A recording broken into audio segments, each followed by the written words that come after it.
Yeah, we started recording. All right. Mm-hmm. Okay. So introducing back, I'm gonna introduce you back to everyone, but if I think they have known from the documents that we sent to them.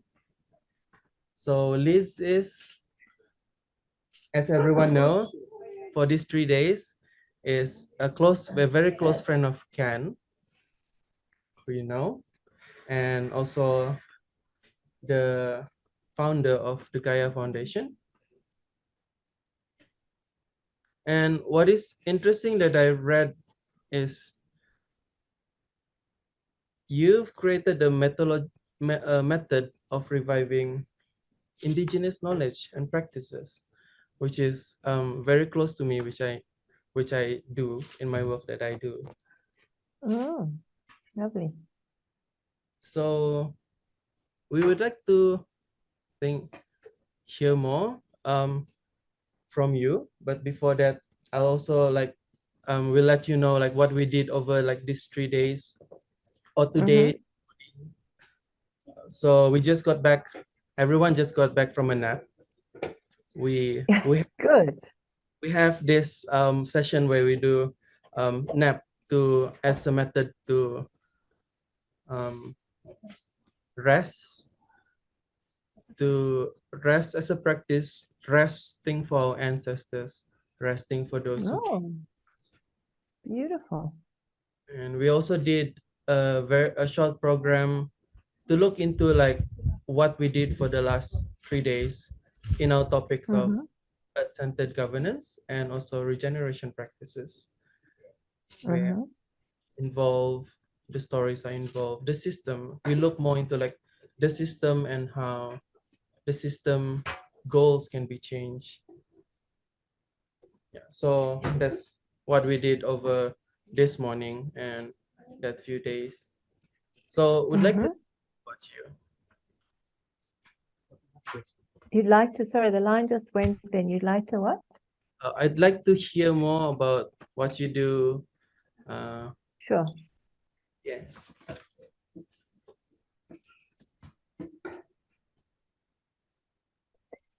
Sure. I wanted to see. So, first of all, greetings, everybody. It's such a privilege to be with you. I wish I was physically there in your wonderful, warm place. Um, so I feel very honored to be with you for this time. And I was wondering if we could start with a short meditation to become present. It's one of the practices we do. And given that all of us have been like, oh, is this technology going to work, including myself this morning? I thought maybe we could start just with a little breathing and a little meditation exercise that we do, which is part of really our learning with Indigenous people. And then I am going to try and tell you a short story of a very long story, which is a challenge. So I'll do my best. Okay. And if you can just tell me when I'm about 20 minutes in, just, stories have a spirit and you can get carried away. So I just need some support if after 20 minutes, just say, okay, 10 minutes left. So Okay. I'm going to tell three bits of a long story. One is starting in the Amazon. The other one is how the Amazon and Africa connected. And then the other one is about Thomas Berry, who came up with the idea of earth jurisprudence. And then I thought we could have some reflection time. And then I gather you would quite like to show the Custodians of Life film. Is that so, Matt? Yes. Yeah, Yes. you'd like to do that. Yeah. Okay, great. Okay, so we could see that, and then see if we have a little bit of time for reflection, because that brings up quite a lot. Mm-hmm.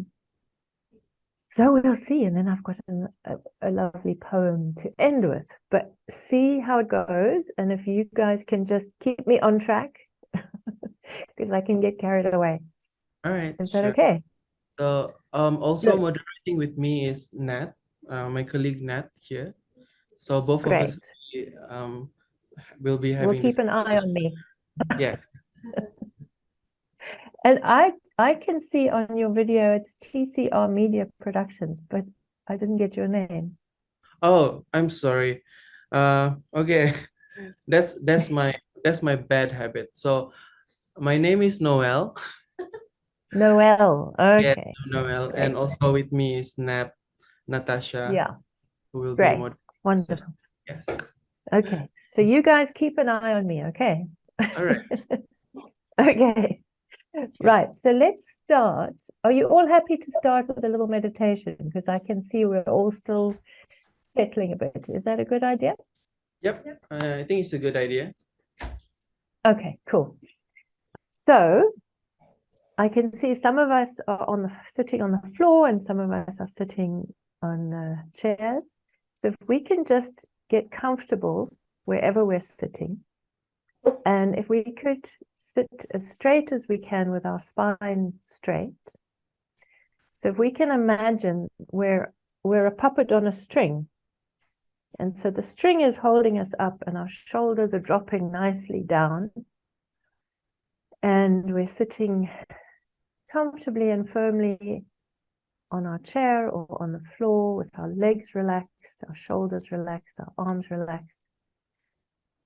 And if we can close our eyes and just take a few deep breaths to just bring that wonderful oxygen from the trees into our lungs. Take a few deep breaths. And breathe out and in a few times. And then just let our breath settle so that we feel the rhythm of our breath. We're breathing deeply and slowly. We're feeling our bodies in their beautiful alignment with a straight spine. And our legs and our arms relaxed. And for a moment, just stay with our breathing. And just notice the wonder of our bodies breathing us, really. We don't have to make an effort. We can just feel the breath coming and going. We feel our breathing. We feel the rhythm. And we give gratitude for the wonder of our body, knowing what to do, knowing how to breathe, knowing how to take the oxygen around our bodies, knowing how to release the carbon dioxide. And then if we take our consciousness out a bit and we remember how the trees too are breathing, and they are breathing the carbon dioxide out.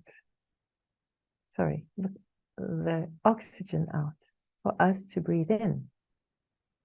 And they breathe the carbon dioxide in. Feel that wonderful connection, how we're woven into each other's lives. As the trees give to us, and as we give back to them. How the oxygen and the carbon dioxide circulate between us in this wonderful balance. Feel that connection with the beautiful trees and the plants outside, and how we're woven into each other's lives. And give thanks for that wonder, that beauty of how our living earth keeps us all in relationship. And now, as we sit here, to remember that each of us are sitting here now thanks to our parents. And our parents are there or were there because of their parents. And their parents were there because of their parents. And so we feel behind us, holding us, this growing pyramid of humans who we are related to, who we are connected to. Our lineage going back and back and back. More and more people behind us who are our lineage, who are our ancestors. And as we feel held by that long lineage, we remember that we as humans evolved from the primates. And as we go back further, we go back to the beginning of life,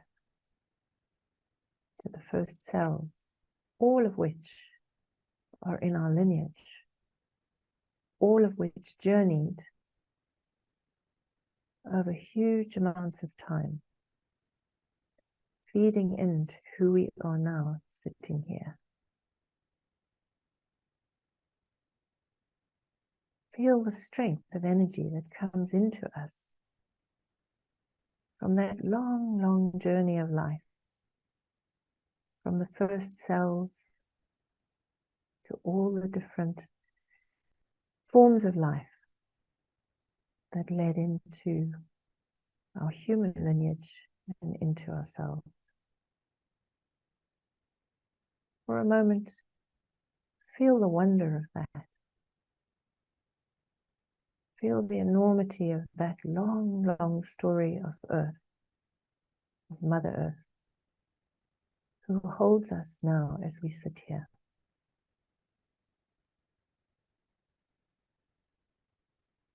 And as we feel ourselves embedded in this long journey, in communion with the trees,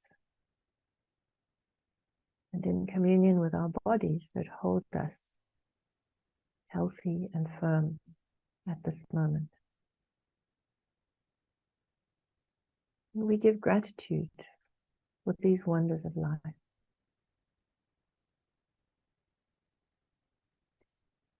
And we now take a few breaths again. We come back into the room. Come back into our bodies, sitting on the chairs or on the floor. And when we're ready, we can open our eyes and be present with each other.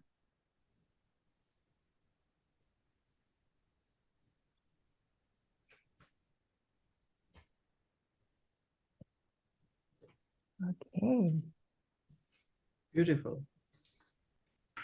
Ah, Thanks for thank that. you. Yeah. Just helps us, isn't it, when we do these things to become present here and now.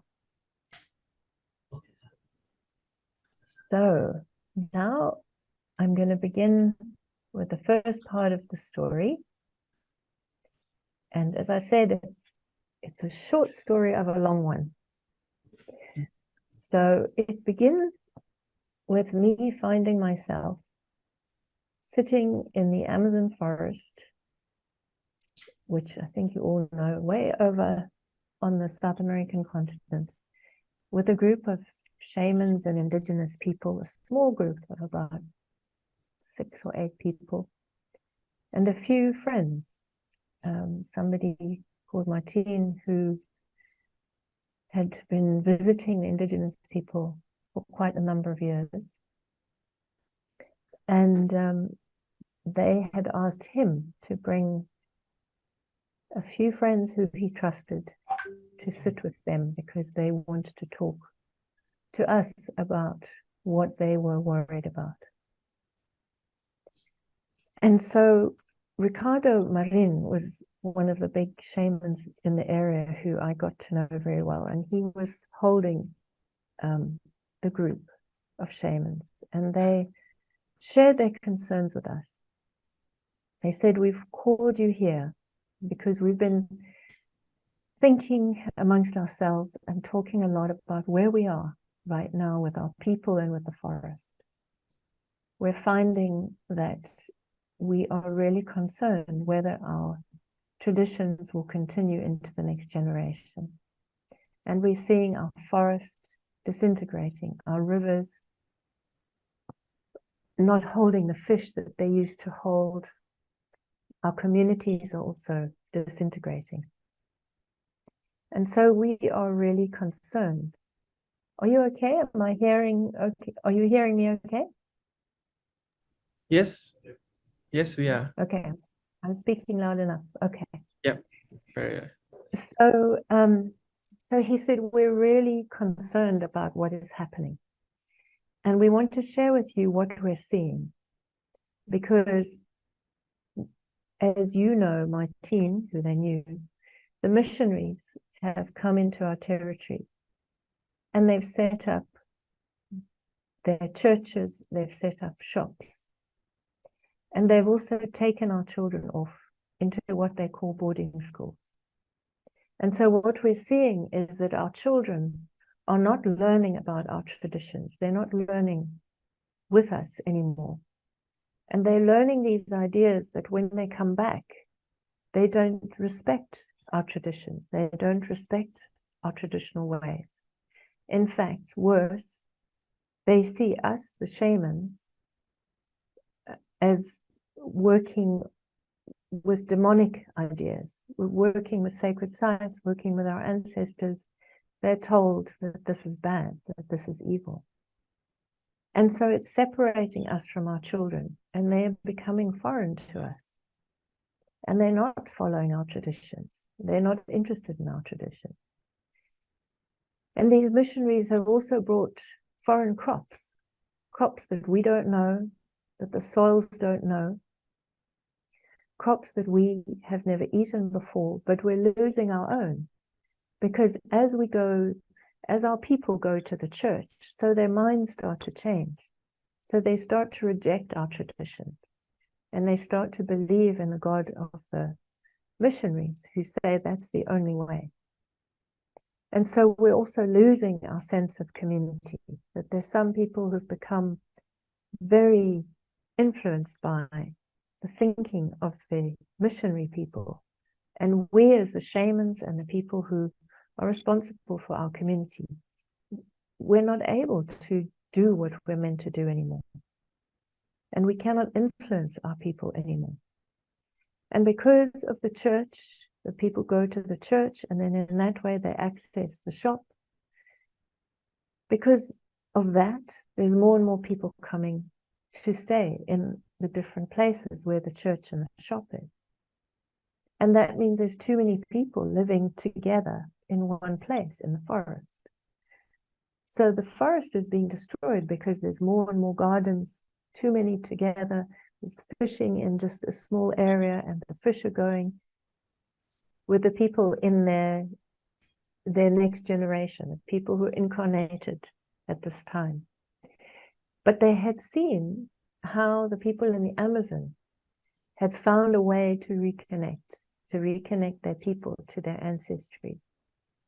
And so these ancestors from far away said, we want you to help us. And Ricardo said, I don't know where these ancestors are from, but I thought you people have these connections, maybe you know. And so we said to them, well, yes, in fact, I'm from Africa, as you know. And I said, in fact, we have been thinking with people in Africa across the ocean that maybe there's a way that they can learn from you. So it feels like this is a calling. It feels like this is something that's coming into our minds and coming through dreams and ancestral communication. So So let's explore this. So we then gathered some people who I knew in Africa, who I felt would be open to these ideas.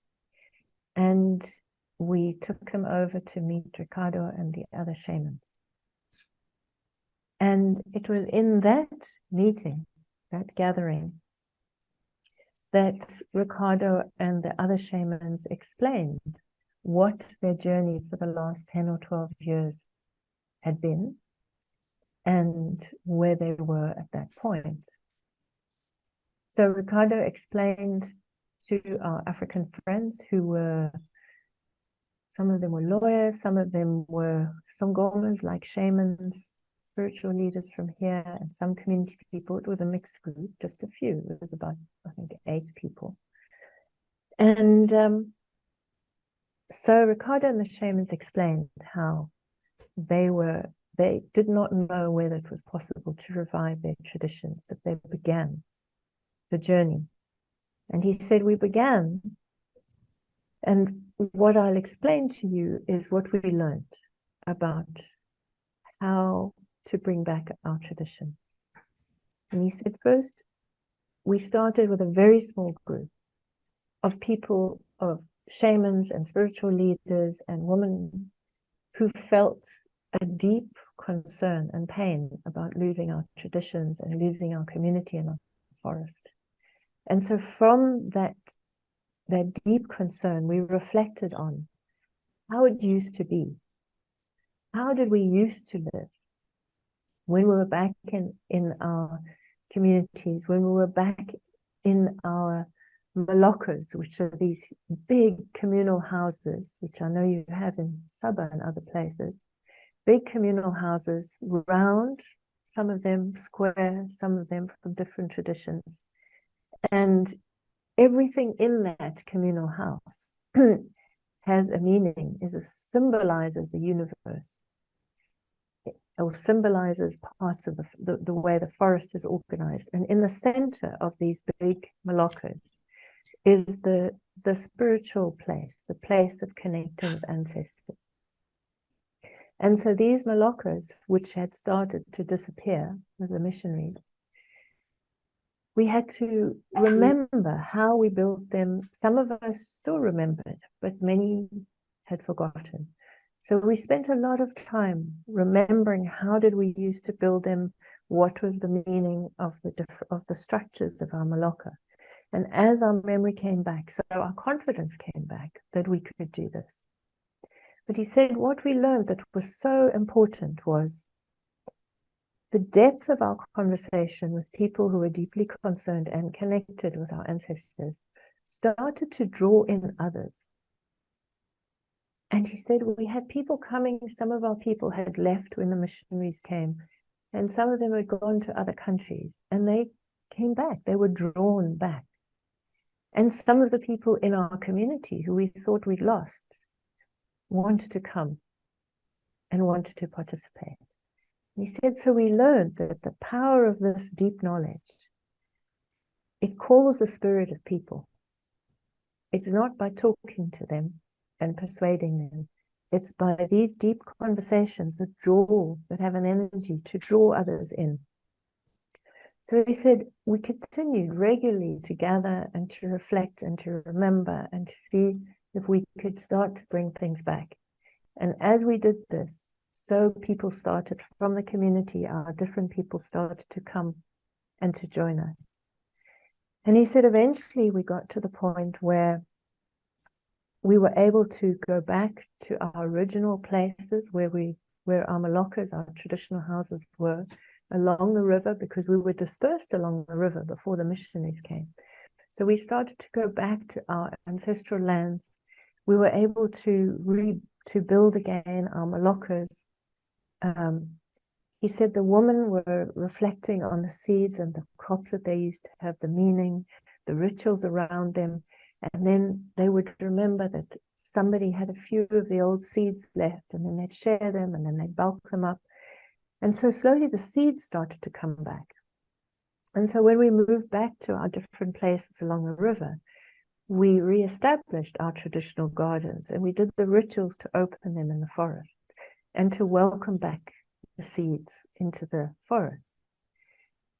And then we also were able to teach the young people who also start to join us how to fish, and the young woman how to plant. So now the young people started to come as we moved back to our village.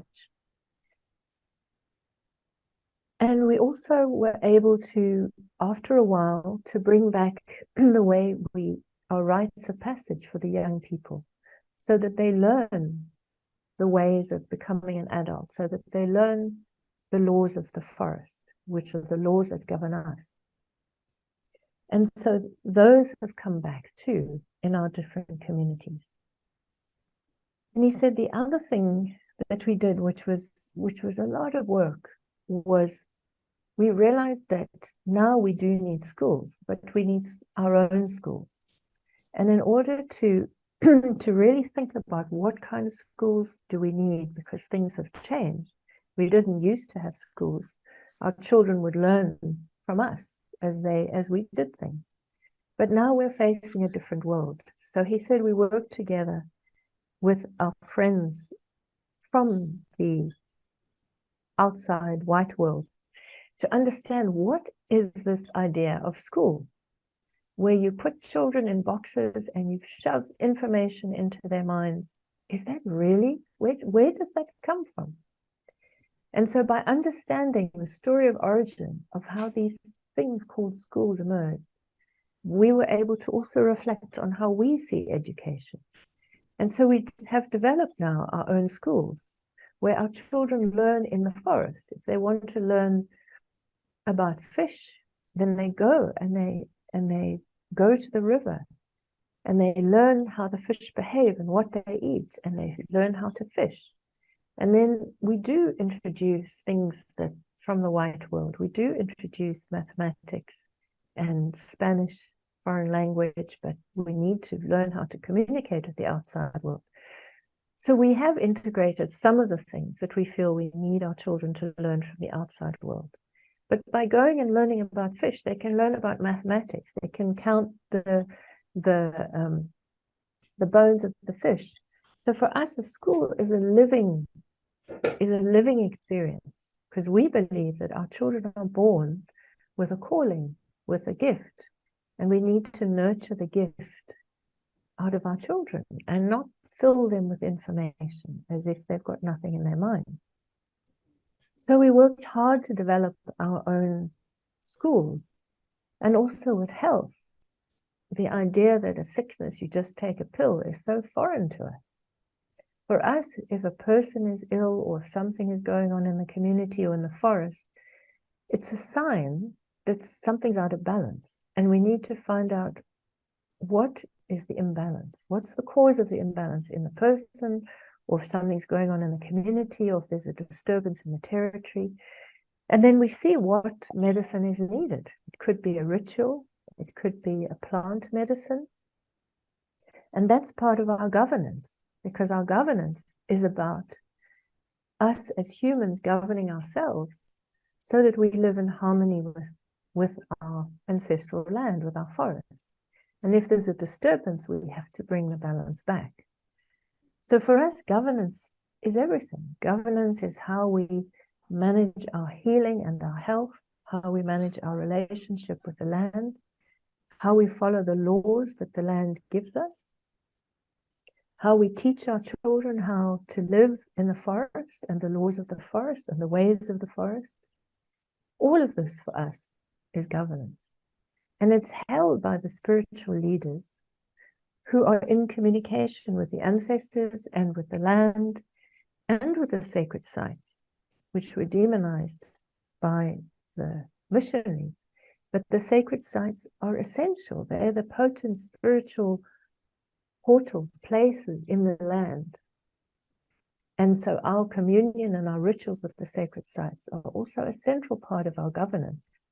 And that communication comes through our spiritual leaders. And all of that happens through communication with the forest and through communication in the center of our Maloka, our communal house with the ancestors when we have our dialogues at night and we communicate with each other and we call in the ancestors. So he said to our African friends, this is a short version of the long, long story. And this is how we learned that it's possible to bring back our traditions, that it's from that place of being connected with our ancestors and our forest and our whole identity, which is our relation with the forest and our relation with our ancestors. From that place, we can then see how we can navigate, how we can relate to the outside world and not be devoured and swamped by it. But we have to keep that spiritual call, that spiritual practice, which really is what holds us with our ancestors. So he said to our friends, this has been our experience. I had this dream. You are here. If you go back and you see if perhaps if you start to speak to your knowledgeable elders and you share the story, perhaps something will happen. Perhaps it'll trigger something. And you can see if the journey that we've been on is helpful for you. So that was how Ricardo explained the journey that we've been on and passed the story over to our African friends. And some of the films that I sent to you are about what happened in the Amazon, and in Africa, learning from the Amazon, and we'll look at the one called Custodians of Life a bit later. But I want to tell you a third dimension to this long story, and that is how Thomas Berry, who entered our lives, entered our journey, who was, because he's an ancestor now, a cultural historian from the US. He'd lived in China, he'd thought a lot, he'd read a lot, he'd contemplated a lot, and he'd connected deeply with indigenous people. And it was at about the same time as Ricardo had his dream, we also connected with him and had a lot of kind of small discussions with him, introduced him to some of the people from the Amazon, not Ricardo, unfortunately, but we told Ricardo about the story. And so there was a lot of resonance between what Thomas Berry had been thinking and what was going on in the Amazon and starting to emerge in Africa. And for Ricardo, when he heard about Thomas Berry and his thinking, he said that he felt that that the ancestors are speaking to us in different ways in different parts of the world. And the message is coming in different ways, but it's from the same spirit. And essentially what Thomas Berry was saying, and I'll give you just a brief taste of that. I'll give you a sort of, I'll share with you an experience I had with him when he was talking to people, because it was quite a dramatic one. And that was that he was speaking to this group of people, and he was at that stage, he was quite fragile. He was in his 80s, I think. And he sort of walked up to the podium to speak, and he looked quite fragile. And I thought, wow, is he going to manage this? And he turned around and he stood up, and in a powerful, booming voice, he said, "We are living in the terminal phase of the industrial growth society." And he said, every civilization has a cycle. But he said, civilizations that have destroyed the very foundations of life inevitably collapse.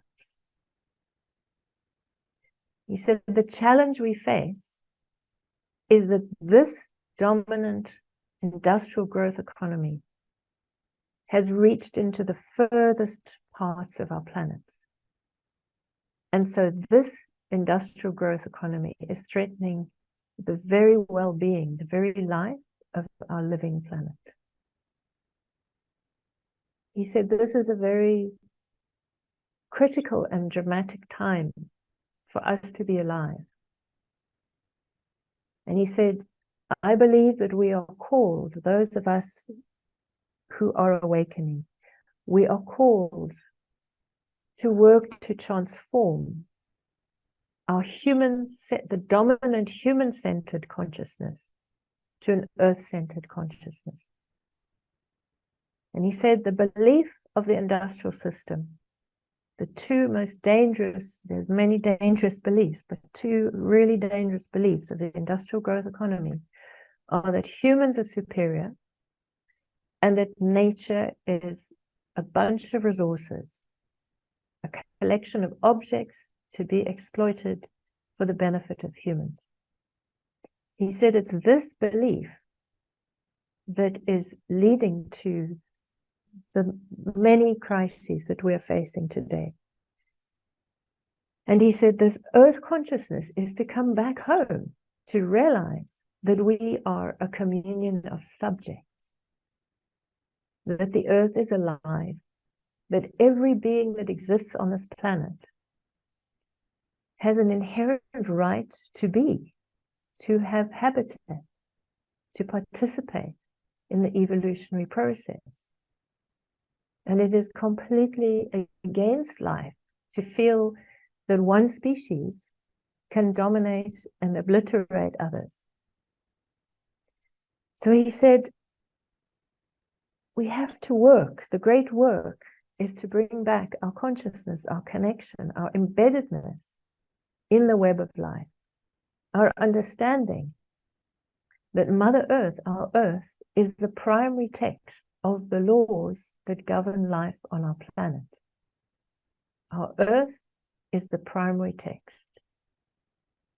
He said, as Indigenous people know and do, our laws should be derived from the laws of nature, because the laws of nature govern life. And we as a species need to govern ourselves so that we do not violate nature's laws, but we comply with her laws. And in order to know nature's laws, we need to re-embed ourselves in the web of life to understand how our relatives live, how we live with them. What are the laws and the processes and the ways of life that sustain us? And part of what has happened, a core sickness that has happened, is that we have lost our relationship, our connection with our very source of life, Mother Earth.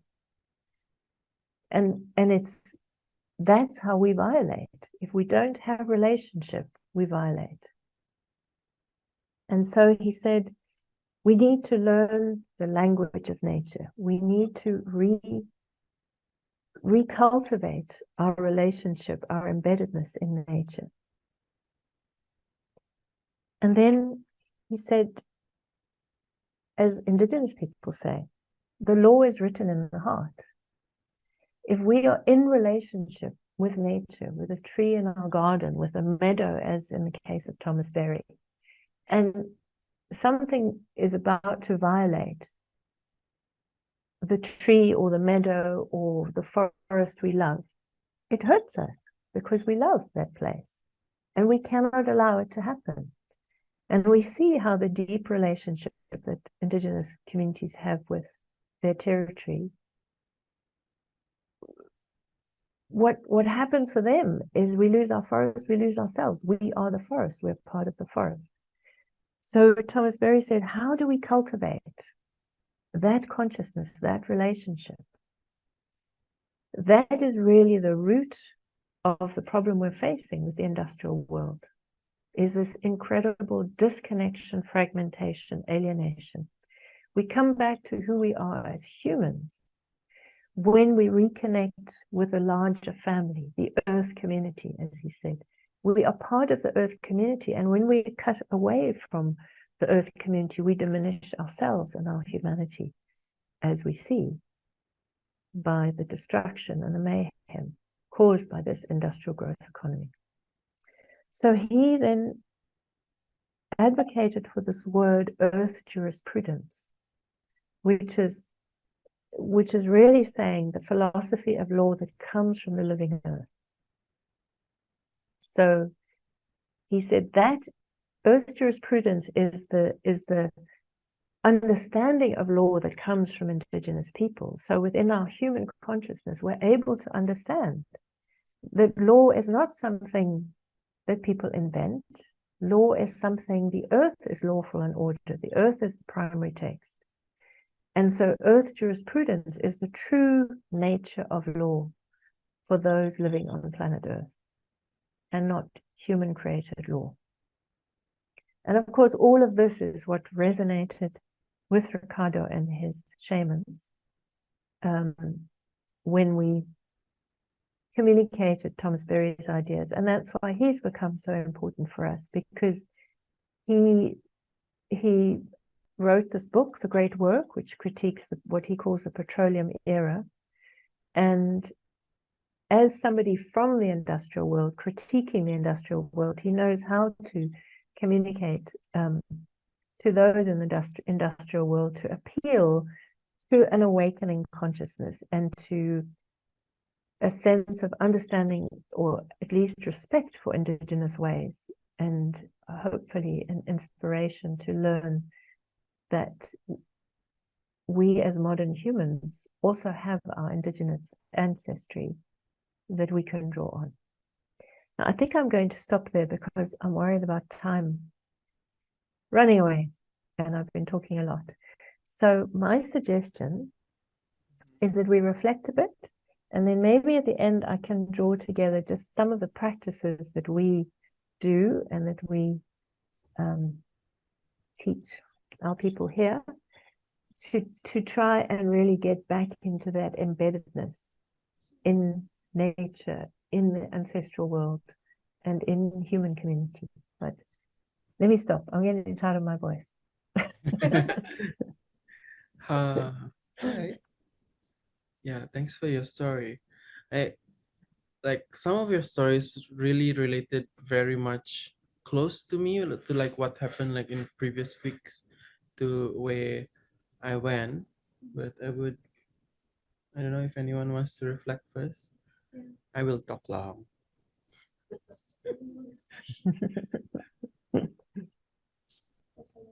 Any reflections? Reflections or questions or ideas? Questions?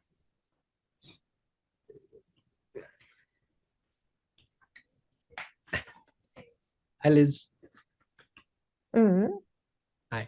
My name is, Hi. I'm Kenneth. It's just yeah, thanks for all your insights, because I think there's a lot of relations to the work that we do here and the communities that we live. There's a lot of similarities.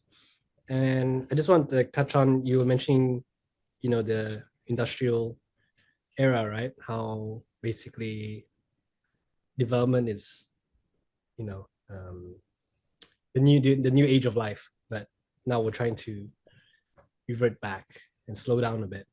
But a lot of the complexities here within the committees and the custodians that we work with, they tend to have a bit of a conflict with a lot of their own internal communities, where they're saying, why are you going against development when it's helping our own communities, right? Why do you put forth the environment and the wildlife over your own people? And a lot of times, we try to work with them, hear their issues and aspirations, and we work with also those that are bringing harm to the environment, like the private companies around. But it's such a gray area where the communities themselves are wanting the development, and yet we are still trying to preserve it. So do you have any advice for some of our our colleagues that are facing these issues? Yeah, boy, I know that very well. It's really, it's it's what the Amazonians faced, because those who were caught into the missionary thing and then the schools and then wanted jobs and the whole disaster. There was that tension with those who wanted what the Western world offered. And certainly in Africa, it's a huge issue. And, I think for me, the key and what we do here in the African context, where the dominance of religion has just gone deeply into people, and also the complex of being poor and needing money and all that stuff. So what we do here in the African context is that we really focus on telling the story of the Amazon to spiritual leaders, to the elders, to the custodians who are in pain about what they're seeing. And then if they are inspired by the story, to start small with the spiritual leaders, or quite a lot of the work is with women around seed and food. Now, what we find is that when you, as the Amazonian said, when you start small and you really talk about the deep tradition, it does draw people into the work, because indigenous practices are very practical. So, for example, what we're finding in around Africa is the traditional seeds have come back. I mean, they have brought the traditional seeds back, they're planting them, they're bringing back the related rituals for before planting and for after planting, for the harvesting. They're having seed festivals that everybody loves, even the sort of politicians, they all love to eat these traditional foods. And then when there's drought or flood, the traditional crops are produced, there's a harvest, and the non-traditional ones there isn't. So the practical nature of the bringing back the indigenous practices starts to influence others and even other communities. And with the spiritual work around sacred sites, that starts small, and then eventually the priority is, as the work develops, is to protect those sacred places. Now, I don't know if you have similar where you are, but the sacred places are the critical places in the ecosystem, as well as being sacred, spiritually potent. And what we find is it's like developing a counter way of thinking and a counter force to the dominant, we need development, we need money kind of scenario.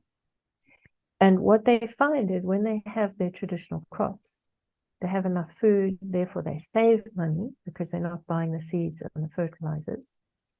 And they're able to produce enough to exchange and to generate some income.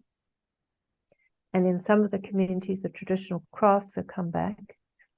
So they're able to sell some of those crafts. And so you're starting to develop another way to generate an income. The dances and the rituals come back. So it's not that counter force of you're going backwards, we need development, we need the ATMs, and we need all these things. It's not that you stop that voice, but you start to allure more and more people to see that this, the tradition, going back to the traditions, is really what can sustain them and build back their community cohesion. And COVID actually was a very interesting test, because what happened in COVID is those voices that say, what are you doing? You're going backwards, who mainly urban people and also some locals, when they had to escape the urban areas, they came back to the rural areas and there was food there. So they were dependent on their backward rural relatives for food.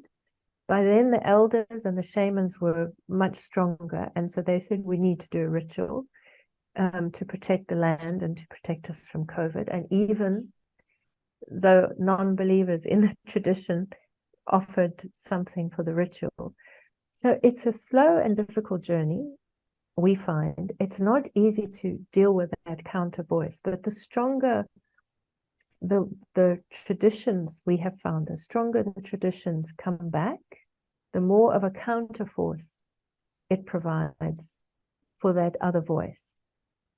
So one more thing, in Uganda, there's a hunter turned protector of wildlife, and he is so pained by the fact that there's no wildlife in the territory anymore. And so he was trying to protect a few antelope, and then people came in and they killed the antelope, and he was completely heartbroken, and he decided to give up. And we really had to work with him to kind of bring back his confidence and to find a way. So it's finding those voices in the community of somebody like him as a hunter who sees the importance of bringing back the proper well-being of the land. It's a bit of it's not an easy answer, as you see. It's a long journey, but we find that in the end, it's never, that other voice never goes, but it's building up enough based on the tradition, enough support and enough a counter voice, I would say. I don't know, does that help? Does it make sense to you? Yeah, definitely. Kenneth? Yes. Yeah. Thanks a lot for that.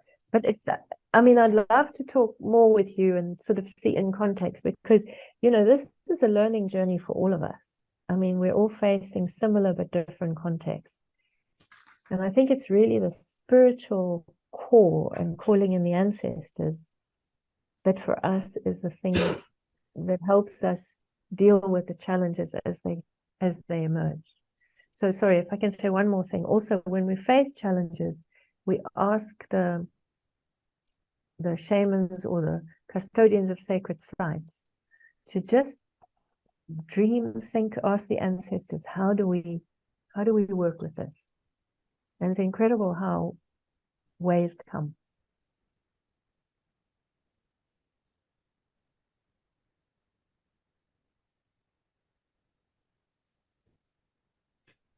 Back to Noel. But Kenneth, that was a very good question, because it's at the heart of our challenge, I think.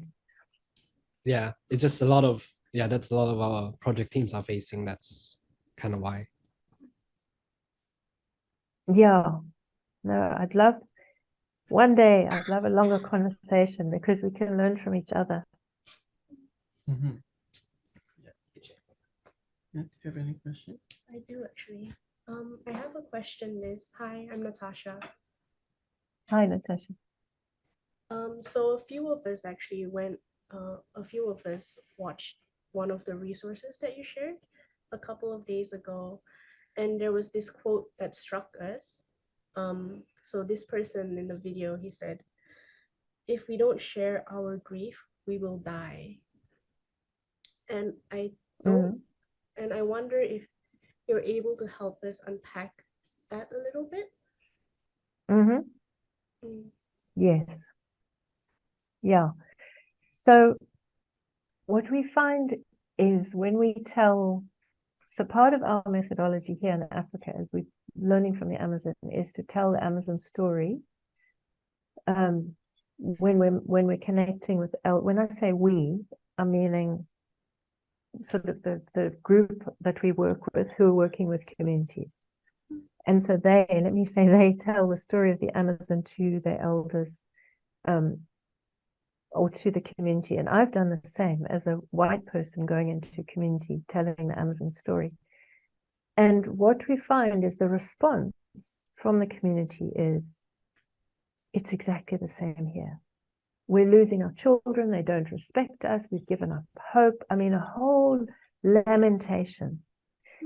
And what we feel is important about telling the story in order to open permission, if you like, for them to express their own exasperation, is so many of the elders have given up hope, just as the Amazonians were about to. And so when they hear a similar story, they can relate. It triggers their own pain, but it's a hopeful story. And so what we teach in the people who use this methodology is that response, that lamentation, that all that sadness and the frustration and the pain that comes out is a critical part of the healing. For it is critical that the community and especially the elders are able to lament about the pain and the suffering that is all internalized because of all these development projects that come and impose stuff on them. So that space to allow them, and that's part of the purpose of the story, is to allow that out. And that can go on, quite a lot. I mean, you can have a number of dialogues and the lamentation is still happening, or you're remembering stuff, and it's very present. But it's important to encourage that to come out, and then after it's come out, then they can sort of focus on, okay, what can we do, and is this something that you would like to do, to explore whether in your own community we could explore what we, bringing back the tradition. Does that answer? Yeah, it does actually. Yeah. Does it relate to what you're thinking? Yeah. It also makes me want to ask another question, if you don't mind. No, of course not. How much do you believe our relationship with Earth can heal sort of our relationship with one another? Ah, yes, a good one. I think it's absolutely connected. I mean, I'm sure we can all share stories of our connection to nature, but for me, nature opens my heart. I've got porcupines who live here, and I was looking at them last night. I just love them to pieces. My heart just melts. I mean, birds, everyone does that to me, but porcupines are just such wonderful, crazy creatures, and I'm developing a relation with them. So that opens my heart. Or when I'm here at the sea and swimming, it's so beautiful. And I think when you connect with nature, there's a humility. And we talk a lot about humility in our work, being humble, being simple, in the way we relate to communities, in the way we relate to each other. And I think as the Amazonians said, but as many of the indigenous people say, and Thomas Berry said, it's that love that when you're in relationship with nature, it opens the heart. And it's the love of nature that then isn't just love of nature, it's a way of being, because you're connected to the beauty of this whole. And then, when in working with the community, it's how can we emulate what we see in nature and also what we see in indigenous communities. Not that indigenous communities are these perfect angelic humans, but they just have a way of centering the good of the whole. How do we work together for the good of the community? How do we work together for the good of our life support system? So I think nature helps us to realign ourselves with our embeddedness in a bigger community and understand the well-being. Our own well-being is dependent on the well-being of the bigger community, be that a human community, but that human community is embedded in the bigger community. So what we find in the trainings that we do with people who come, been, as we tease each other, brainwashed in that other way, is that the love and the care grows when these practices grow. So I think that they're completely connected, because I think when, what the industrial system does is it alienates us into these little individual humans who have to struggle to survive and jump, sort of tread on each other. When we're embedded in the web of life, we're embedded in a bigger community that we feel that we're held by, and that our well-being is dependent on the well-being of the bigger wholes. Does that make sense to you? Yes, it does. Yeah. Yes, thank you. I think I have a question. This is more on a personal question, I guess. So, this year I like joined a group where we try to revive back our traditional stories. Mm, To revive back in for us. I think I related so much in the story that you tell about the missionaries coming in, um, taking away the stories that was originally there, changing it with their stories. So that's where a group of young people passionate with elders, also with a group of shamans, mm, we gathered mm, and we're trying to revive back the their story, the shaman's story, mm, their practice, their chants, which is a story handed down through in a form of chant songs, all handed down mm, from their mm. grand ancestors. Uh, Beautiful. so from from that workshop, we had two workshops now. But in one of the workshop, someone took one of the chants, Mm, one of the stories, and then perform it outside with a different context, mm, in a form, mm, um, I would say it's like a form of a dark tourism aspect where mm. everything turned into like more trying to wake something up, which is not in the original story context of what the chant is about. So I'm not sure if you have ever faced or you and your community have ever faced something like that. And if you ever, I don't know how you moved, how the community move forward with that. So what you're saying is somebody took a chant and then sang it or gave it to others who were not part of the community. Yes. Yeah. No, we're very strong on that. So that's why we train people in the sort of ethics of this work, because for us, the work is not for us as we call ourselves animators. It's for the community. It's for the community to revive their ways and their practices and their tradition. Because Indigenous knowledge is a very practical, it's how you live in the world. Mm. And so when we train people who are animators, even if they're from the community and they've been out and they've been Western educated and now they've had a calling to go back to their roots, it's absolutely, the ethic is we do not write anything. We do not put anything out into the world without the permission of the community. And we also are very clear about sacred knowledge is knowledge that has to be earned according to Indigenous ways of thinking. And that we have to earn the capacity to learn about sacred things.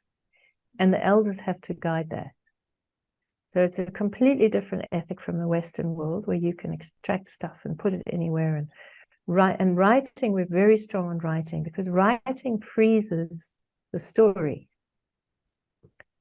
And stories are oral in Indigenous traditions. And the point is that they're living and they're told in a context and they're told because they are teaching stories.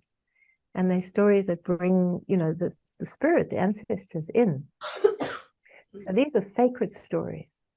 And so I think having a very strong ethic around how we work with Indigenous people, that this is their story, their knowledge, their chants that happen in a certain context.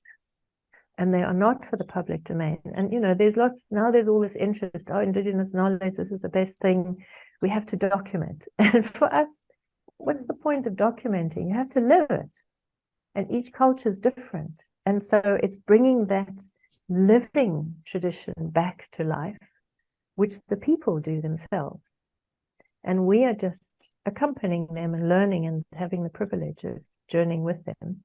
And if you're from your own tradition, if this is in your own tradition, the elders will have certain laws, if you like, of how you can learn the stuff and how you can use it. And sometimes they need a bit of confidence building around, how were these stories shared? How did you learn them traditionally in the old times? And what are the laws around when and how we sing the chants or tell the stories?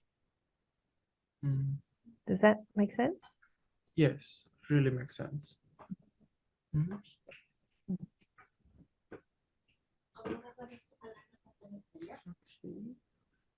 Anyone else has any burning questions?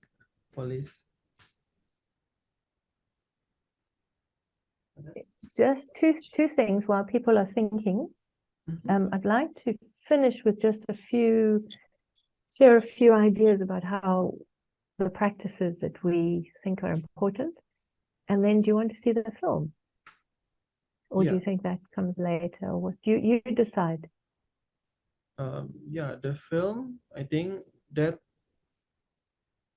yeah, I'm really enjoying the conversation that we are. Yes. Okay. No, that's fine. Because we could, I mean, a film is something, hopefully you'll be inspired to look at it. It is a beautiful film about the custodians of sacred sites. Look, I know you've seen it, Noel, but and Natasha, I think you've seen it. But it's just to give you a little thing about it.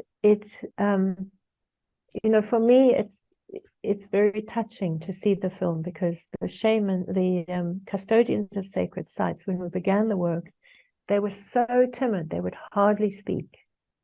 And the film ends up with Alon, who's the real elder custodian, and he gives a message to the world. And for me, it just melts my heart when I think of this very timid guy who wouldn't say anything, and now he's giving a message to the world. So that's for me the beauty of what happens in this work, of how these people who've been demonized and repressed and told that they're backward and uneducated, and yet they know how important this knowledge and these practices are. And so to just see how they can give this message to the world was just beautiful. So I would encourage you to look at it because I think it is very inspiring. Yeah. But any other questions before we?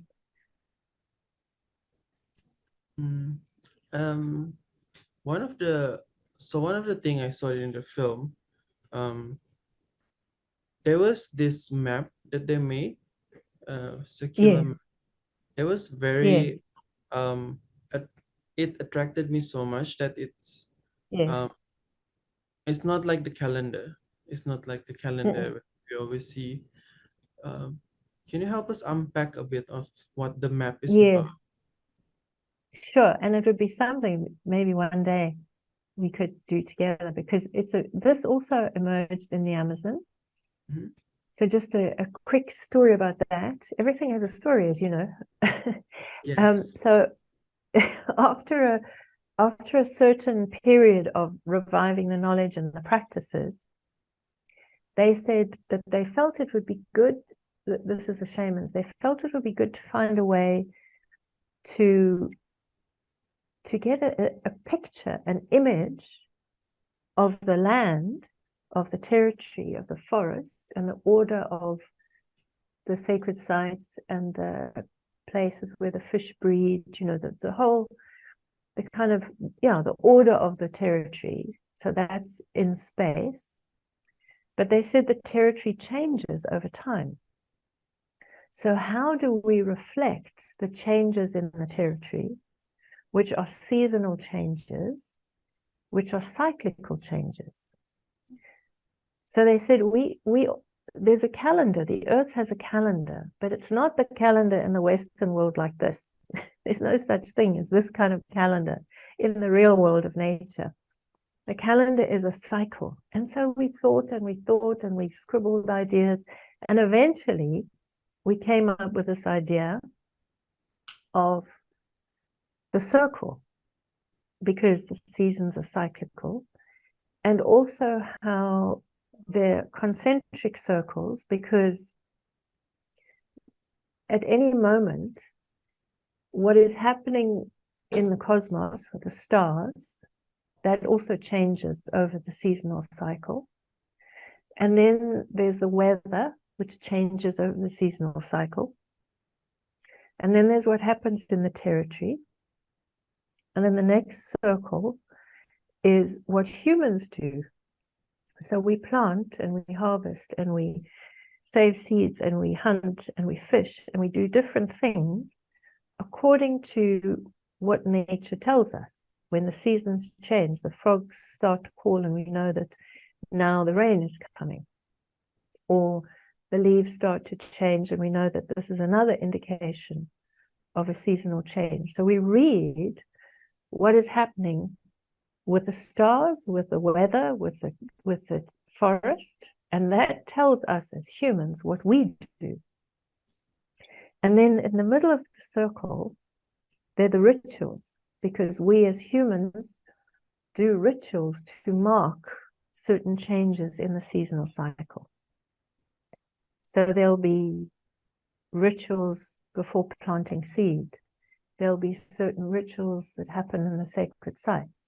Now, some of those are seasonal. So again, they happen in relation to what is going on in the cosmos, in the weather, in the forest, and according to what is happening with the crops and the fishing and the hunting.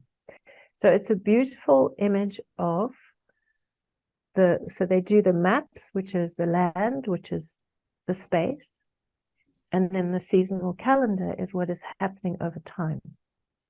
And these, when we do these, it's when there's enough knowledge that has been remembered and enough practices are coming back so that they can do a really beautiful ancestral map of the original order of the land, and then the disorder of the present, and then the future map and the future calendar of where they want to go.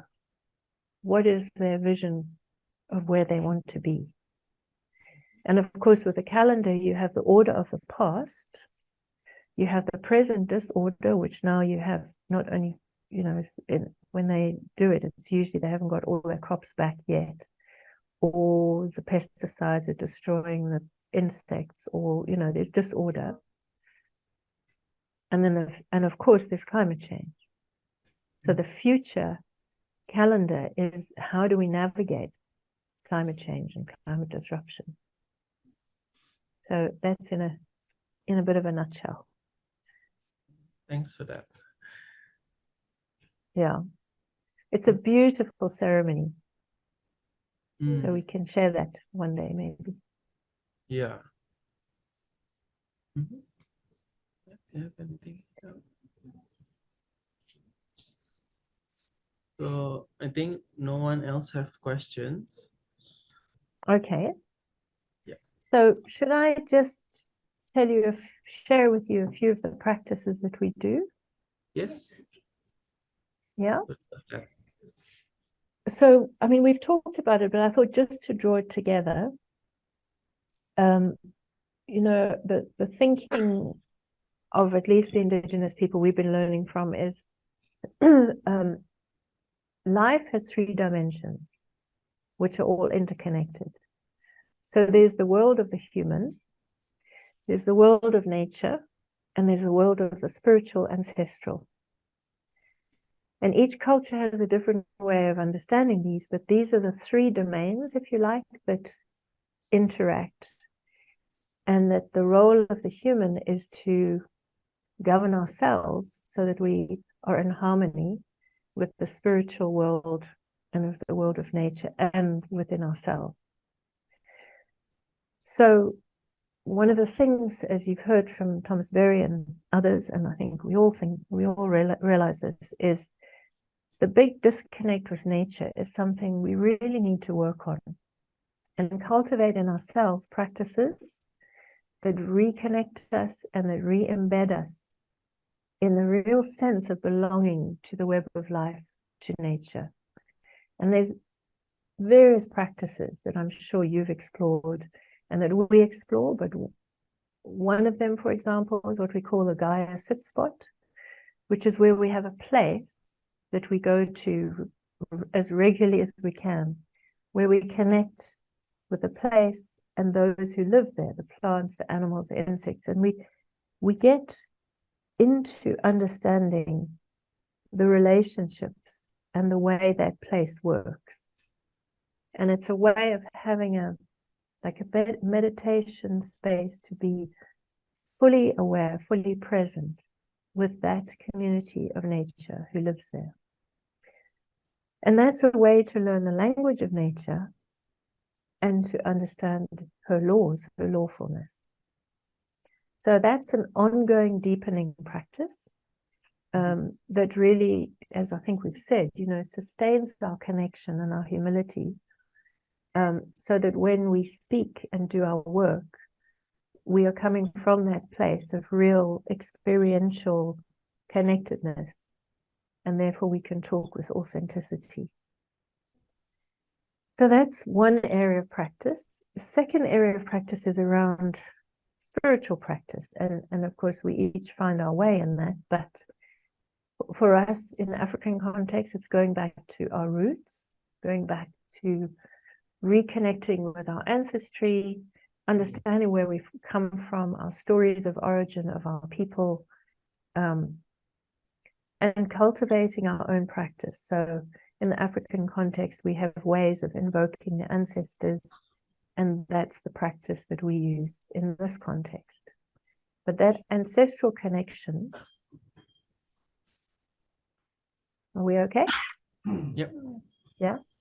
So that ancestral connection is we feel critical because, our ancestors are with us. Like when I'm talking about Ricardo today, he's with us. I asked him, allow me to be true to your story. I mean, to really live with that sense of the presence of our ancestors in our own lineage and our mentor ancestors, like Thomas Berry and like Ricardo. So when we do our traditional, we use the word prayer, our traditional practices when we meet on Zoom like this as a group, one of us leads that traditional prayer, and we invoke our ancestors to be with us in these dialogues so that we really are speaking and being inspired by them. So it's exploring ways of really living with that understanding that the spiritual ancestral realm is present, the spirits of the land are present. So that's another area of deepening relationship and cultivating. And then, as you raised, I think a number of you, how do we live in human community in a way that is nurturing, that is mutually enhancing, that is generative? I love the word you use, the generative practices that really generate our own authenticity and the calling that we have in this time, in this life. How do we create community like you're doing here, where you share your community of practice, exploring practices? We need that to hold us, to be able to deal with the external world and to see it, the dominant world, but to have a place where these practices and our spirit and our calling and our way can be nurtured. And then, of course, we talk a lot about, I haven't talked so much here, but we talk a lot in our groups about how we need to be vigilant of how the colonial mind or the industrial mind is constantly at us. So watching our language, just being aware of not unconsciously allowing that thinking in. And that's a constant vigilance, that's a constant monitoring, so that we don't get swallowed up by this other world that's very devouring. And then, of course, that we've never faced the kind of challenge we're facing now with a planetary collapse scenario, with our communities so fragmented. And so it's a constant learning journey and a constant journey of learning from each other and calling in the ancestors and exploring and not knowing.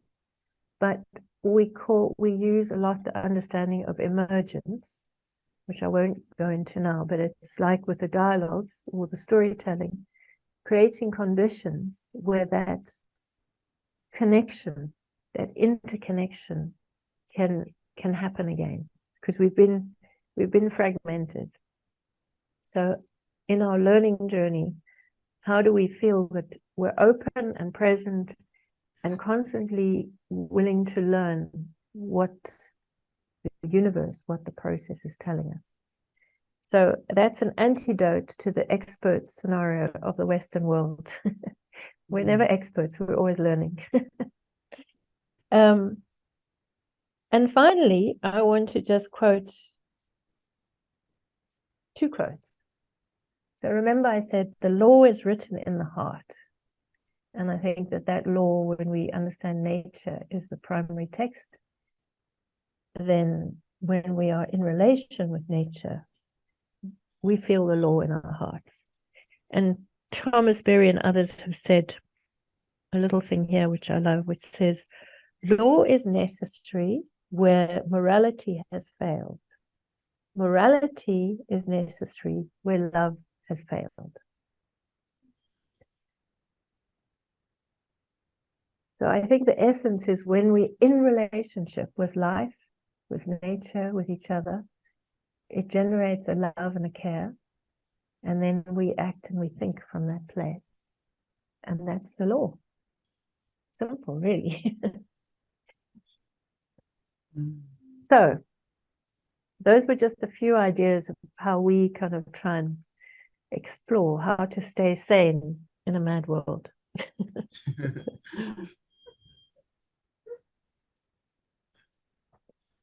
Any responses to that before I read my final thing, which is a poem from Thomas Berry? Any other thought or? I do have, because in the conversation you had with Ken and Cynthia in the email, which they forwarded to me and my team, there was a talk about the Gaia sit spot. And we earlier during when we started this session, we did what we practice in one of our mountaintop from a friend called Claire Vanderplank. So she does vision quest, and what we learned from her is to find a sit spot where we put our attention to the sit spot. So that now that we have another one, the Gaia sit spot from you, I would like to ask for if later after this we would like to go out to that sit spot we did on the first day. Is there a prompt that you would like us to that we can do after this? Yes. Yeah, it's a good idea. So what I had discussed with Ken and Cynthia when you were going to be at the mountaintop was on your way to where you are now. But you could do it now because I can see this beautiful forest around you. So the way we explore this is we say, if you go outside and just feel drawn, just follow your feelings of where you are drawn to sit. Or if you've got a place that you already know, you could go to that. But it's this trying to sort of, we're so taught to be in control. And so it's trying to enable us to just feel drawn, not with your mind, but with your heart or your feet, to see where you're drawn.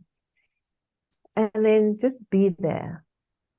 Now, the idea of really our relation with nature, and in this case with a sit spot, is to be fully present. So it's like a meditation with nature in the sense that when you're there, easily the mind can go off onto all sorts of chat. You can be thinking about this, or the mind goes off. So it's bringing us back to be present to that place and to really observe with all of our senses. So it's seeing what's there, it's feeling what's there, maybe the textures, it's smelling, it's using all of our senses to experience the place and to relate to the place. There's a wind or a breeze. You see it in the trees. You feel it on your skin.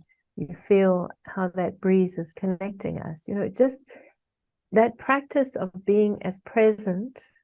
You know what I mean by present? Like really there fully and not distracted. So it's a constant coming back and noticing. And, you know, it's like that thing of embedding. Oh, look at those ants going over there. Where are they going? It's just like really being in there and learning that language. How is everybody relating to each other? And it's that practice of being fully attentive and using all of our senses. So that's the foundation. And then just to add for future, if you ever wanted to use it, sometimes we also say, if we've got a number of days, we say, today let's be in our place, our Gaia sit spot, and reflect on the element of water, for example. So the 4 elements, earth, water, fire, and air.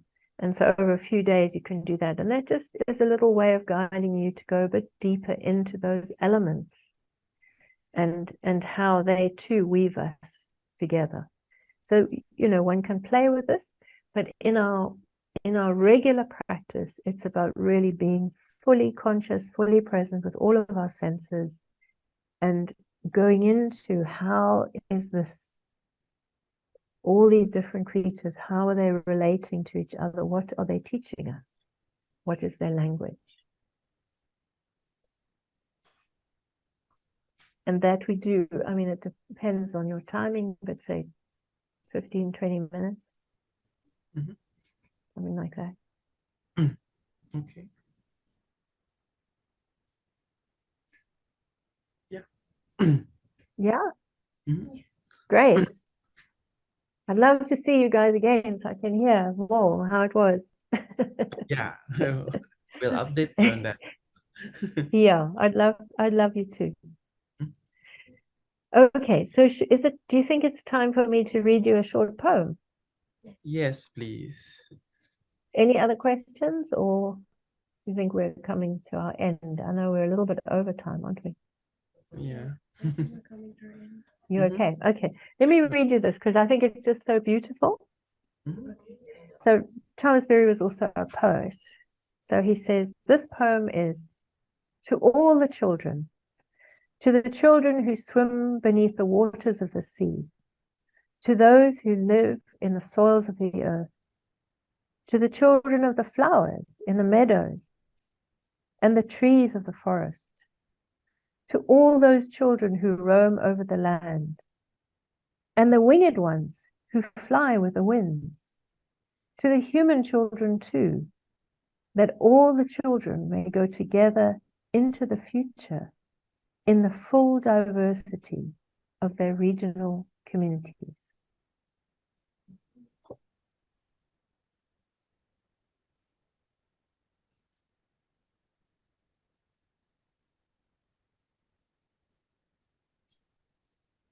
I can send you that one if you like. Let's do. Yes, please do. Good, I will. I'll ask Ken and Cynthia to send me your emails. Yep. All right. I think it's, well, if I would say to like what I always say in the session, that the time is jealous of us. Yes, So it's true. thank you very much, Liz, for spending your time with us and sharing your wonderful stories. It was really inspiring and it's really great. Mhm. Well, thank you. I loved your questions and I wish I was sitting there with you and going into that forest and then coming back to share what you experienced. I mean, I just love what you guys are doing and I'm very excited and I hope one day we can connect and share more stories and more conundrums, more challenges. Mhm. We need to learn together. So thank you for inviting me and getting the technology to work, and enjoy your dinner. I hope, is Ken still going to cook you some pasta? No, he won't, but someone else will. Someone else will. Okay, good. I was very impressed that he was going to cook pasta for you. Well, lovely to meet you all, and have a lovely evening and sit spot. Yeah. Thanks, Liz. Thank you, Liz. Thank you. Bless you. Bye-bye. Bye-bye. Nice to see you all. Oh, yes, behind there too. Bye. Bye. Bye-bye. Bye-bye.